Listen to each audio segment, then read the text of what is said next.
بسم الله الرحمن الرحيم الحمد لله رب العالمين اللهم صل وسلم على سيدنا محمد مفتاح باب رحمة الله عدد ما في علم الله صلاة وسلام دائمين بدوام ملك الله وعلى آله وصحبه ومن والاه عدد كل ذرة ألف مرة. السلام عليكم ورحمة الله وبركاته. So Ustadh Tariq recorded a short message for us, so I'll play that before we begin, inshallah. السلام عليكم ورحمة الله وبركاته. بسم الله الرحمن الرحيم الحمد لله رب العالمين والصلاة والسلام على أشرف المرسلين سيدنا محمد وعلى آله وصحبه أجمعين. Welcome back to the monthly Mawlid and the lessons on the kingdom of the heart. Inshallah, I pray that we all had a blessed Ramadan and an Eid Mubarak to all of you. May Allah subhanahu wa ta'ala accept from us and allow us to see many, many more Ramadans to come, inshallah ta'ala. Unfortunately, I could not make it to tonight's Mawlid as was expected before due to a family function. But inshallah ta'ala, the Mawlid must go on, and alhamdulillah, Sidi Uthman is leading it. And for the Kingdom of the Heart lessons, I've asked one of the blessed brothers that alhamdulillah I have seen beautiful adab and akhlaq joined with knowledge and a desire to seek knowledge and the prophetic character, Ustadh Sahal Varwani, who alhamdulillah by the blessing of Allah Ta'ala continues to read with me the Kingdom of the Heart and some other works as well. And alhamdulillah, what I've seen is a young, bright, upcoming scholar, inshallah ta'ala. May Allah subhanahu wa ta'ala bless him. He's currently working on his master's degree at Zaytuna College, and I've asked him to please kindly lead the dars today. So he will cover chapter 3 and chapter 4 from the Kingdom of the Heart, and inshallah we will all be reunited next month, inshallah ta'ala. But for now, that is the plan for today's lesson. Wassalamu alaikum wa rahmatullahi wa barakatuh. Alhamdulillah. So Ustadh Tariq was very generous with his just mentioning some things about me. This is not my place to sit here, but when somebody above me commanded me to be here or requested me, I must oblige. So alhamdulillah, alhamdulillah.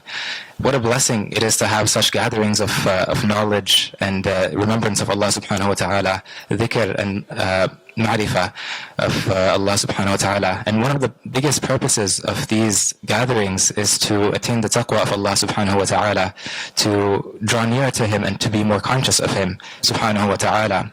And taqwa is the vessel that contains all treasures. At-taqwa jima'ul khairat, as our scholars tell us.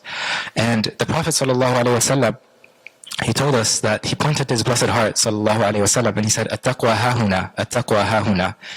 So there's a special connection between taqwa, the heart, and the limbs, which Sayyid al-Habib Umar bin Hafiz, hafidhahullah ta'ala, wa nafa'ana Allahu bihi wa bikum, he explains this connection in his blessed book, The Kingdom of the Heart, which Ustadh Tariq had begun covering, and inshallah he'll continue.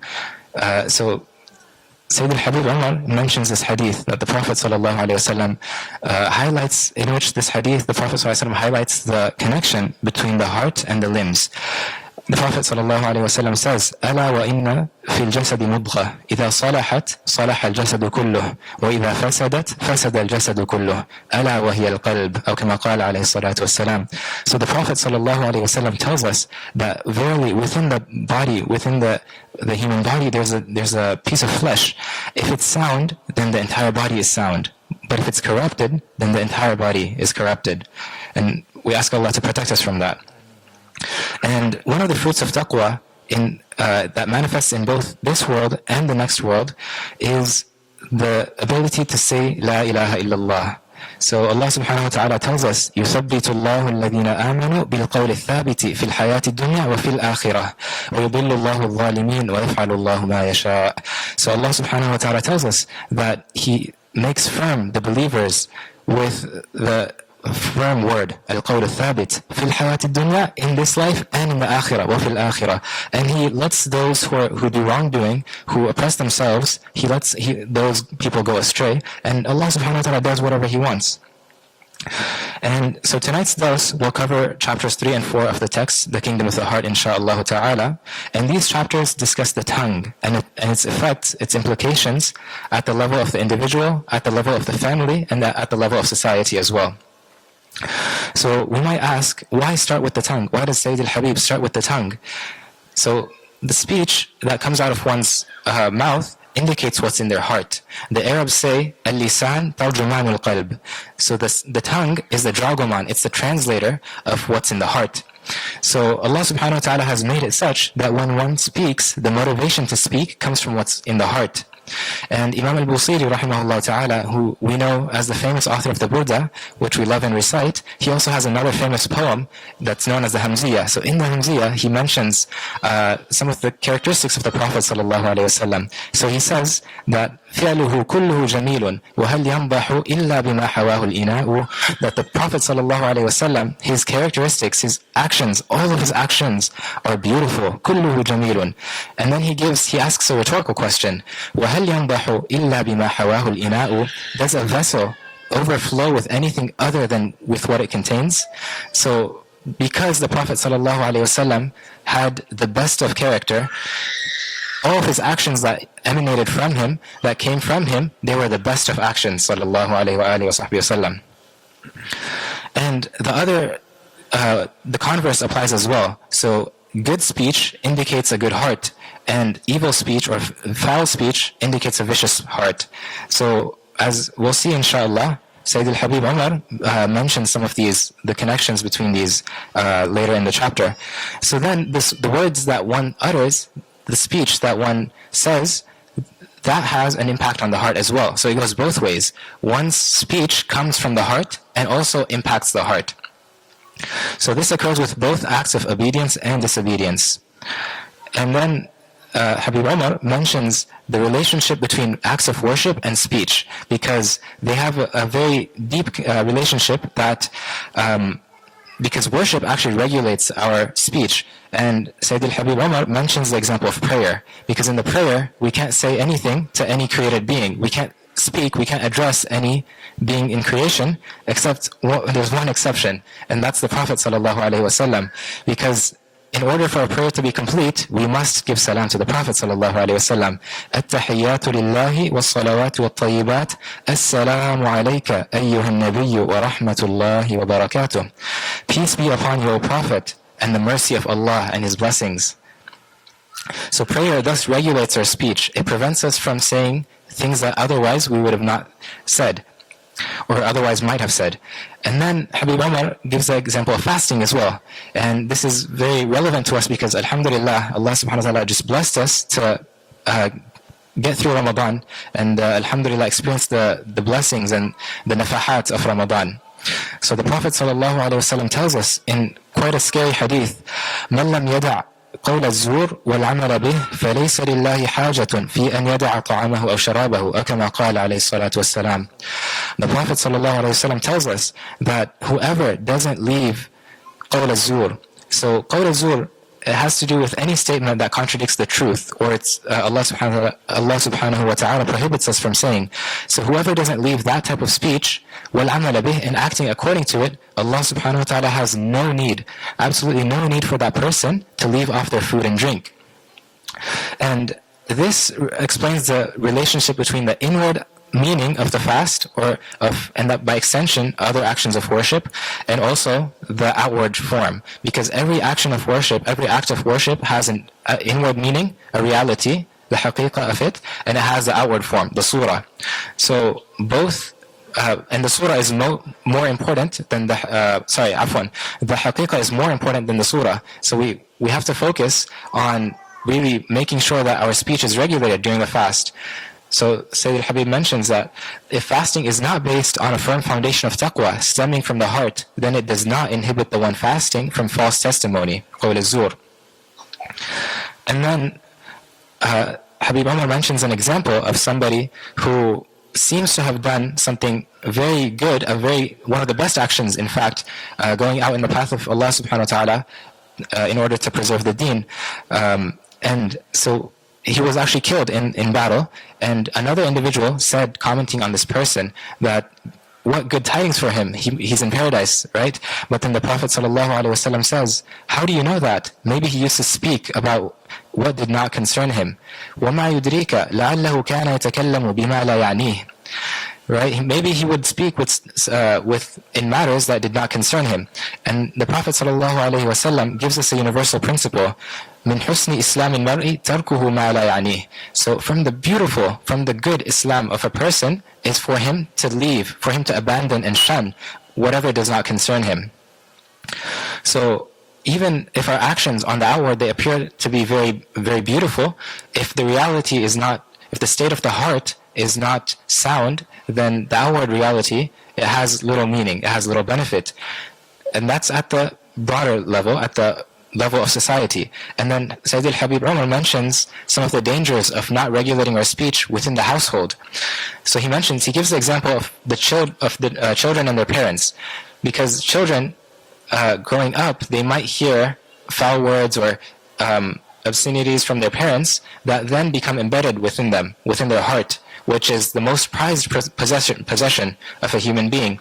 And it might settle with them and stick with them for the rest of their lives. And if they use that word or that phrase that's less than becoming of them, then one of the burdens of that is also, it could be on the parents as well. وَالْعِيَاذُ بِاللَّهِ. So by not being mindful of their speech, the parents can betray the trust that Allah subhanahu wa ta'ala places in the hearts of their children. Therefore, we should be mindful of what we say and allow others to say to our families and our children, wherever we may be. And Allah subhanahu wa ta'ala explicitly draws our attention to this in the Quran. He says, قُلْ لِعِبَادِي يَقُولُ الَّتِي هِيَ أَحْسَنُ. Tell my servants to say what is best. So, in other words, if there are two options, two statements that we can say, we should only say what is best between those two. And then Allah subhanahu wa ta'ala also tells us, وَقُولُوا لِلنَّاسِ حُسْنًا. Say to people, all people, what is best. قُولُوا لِلنَّاسِ حُسْنًا. What is good. So it's not that our actions should actually be, or our speech should actually be such that it's intrinsically good. Rather than just having the characteristic of being good sometimes, it should be intrinsically good. So we should choose words that embody the reality of beauty and goodness. And then the Prophet ﷺ tells us in this beautiful hadith that draws the relationship, that draws the connection between the heart and the limbs, in the tongue in this case. مَنْ كَانَ يُؤْمِنُ بِاللَّهِ وَالْيَوْمِ الْآخِرِ فَلْيَقُلْ خَيْرًا أَوْ لِيَصْمُتْ أو كما قال عليه الصلاة والسلام. That whoever believes in Allah subhanahu wa ta'ala and the last day, then let him speak what is good, or let him remain silent. We have two options. Either speak good or remain silent. And so what's the upshot is that we must rectify our speech and avoid words that we have been cautioned against. The Prophet ﷺ told us in a very, very frightening hadith, إِنَّ الرَّجُلَ لَا يَتَكَلَّمُ بِالْكَلِمَةِ مِنْ سَخَطِ اللَّهِ لَا يُلْقِي لَهَا بَالًا يَهْوِي بِهَا فِي جَهَنَّمٍ.